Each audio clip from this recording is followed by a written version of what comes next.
ಹೇಗಿದ್ದಾರೆ ಪ್ರಶಾಂತ್ ಈಗ? ಏನು ಚೆನ್ನಾಗಿದ್ದಾರೆ. ಏನು ಹೇಳ್ತಾರೆ, ಚೆನ್ನಾಗಿದ್ದೀನಿ ಗುರು ಅಂತ ಹೇಳ್ತಾರೆ. ಸರ್, ಪ್ರಶಾಂತ್ ಅವ್ರ ಬಗ್ಗೆ ಒಡನಾಟ ಸರ್ ಯಾವಾಗಿಂದ ನಿಮ್ಮ ಟ್ರೈನರ್ ಆಗಿ ಒಂದು 7-8 ವರ್ಷದಿಂದ ಜಾಸ್ತಿ ಇದೆ, ಸುಮಾರು ವರ್ಷದಿಂದ. ಸಡನ್ನಾಗಿ ವರ್ಷ ಕೇಳೋದು ಗೊತ್ತಿಲ್ಲ, ಒಂದು 7-8 ವರ್ಷದಿಂದ.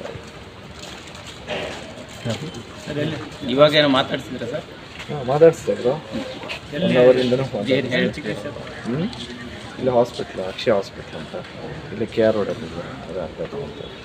ಸೊ ಡೋಂಟ್ ವರಿ, ಯಾರೂ ಏನು ಪ್ಯಾನಿಕ್ ಆಗಬೇಡಿ. Is out of danger. ಎಲ್ಲ ಕಾನೂನು ರೀತಿಯಲ್ಲಿ ಏನಾಗಬೇಕು ಆಗುತ್ತೆ. ಸೊ ಈಗ ಪ್ರಶಾಂತ್ ಅವ್ರು ಕಂಪ್ಲೇಂಟ್ ಕೊಟ್ಟಿದ್ದಾರೆ, ಹೇಗೆ? ಹೌದು, ಕೊಟ್ಟಿದ್ದಾರೆ. ಅವ್ರು ಕಂಪ್ಲೇಂಟ್ ಕೊಟ್ಟರೇನೆ ಅದು ಒಬ್ಬರು FIR ಆಗೋದು. ಸೊ FIR ತಗೊಂಡು ಈಗ ಜೊತೆಗೆ ನೀವಿದ್ದಂಥ ಟೈಮು ಮತ್ತು ನಿಮ್ಮ ಏರಿಯಾಗ ಯಾಕೆ ಆಯಿತು ಏನು ಅನ್ನೋದು? ಅವರು ಇಲ್ಲೇ ಇರ್ತಾರಾ ಪ್ರಶಾಂತ್ ಅಥವಾ ಹೇಗೆ ಏನು ಅದ್ರ ಬಗ್ಗೆ ಏನಾದ್ರು? ಜೊತೆಗೆ ಇರಲಿಲ್ಲ, ನಾನು ಇನ್ನೊಂದು ಅನ್ಕೊಳ್ಳೋದು ಜೊತೆಗೆ ಇರಲಿಲ್ಲ. It is ಇರೆಲಿವೆಂಟ್.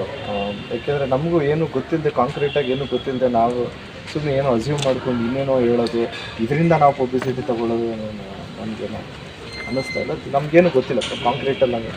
ನಮಗೆ ನಿಮ್ಗೆ ಎಷ್ಟು ಗೊತ್ತಿರೋದು ಅಷ್ಟೇ ಆನೆಸ್ಟ್ ಇದೆ. ಅಂದರೆ ಈಗ ಈ ಏರಿಯಾದಲ್ಲೇ ಯಾಕೆ ಆಯ್ತು ಅನ್ನೋದು ಒಂದು ಪ್ರಶ್ನೆ ಸಹಜವಾಗಿರುವಂಥದ್ದು. ನಿಮ್ಮ ಮನೆ ಸಹಜ, ನಿಮ್ಮ ಜೊತೆಗೆ ಬಟ್ ಈಗ ಅವ್ರು ಅಟ್ಯಾಕ್ ಮಾಡುವಂಥದ್ದು ಅಥವಾ ಬೇರೆ ಕಾರಣ ಆಗಿದ್ರೆ ಏನು ಒಬ್ಬೊಬ್ರಿಗೆ ಬೇರೆ ಬೇರೆ ಬೇರೆ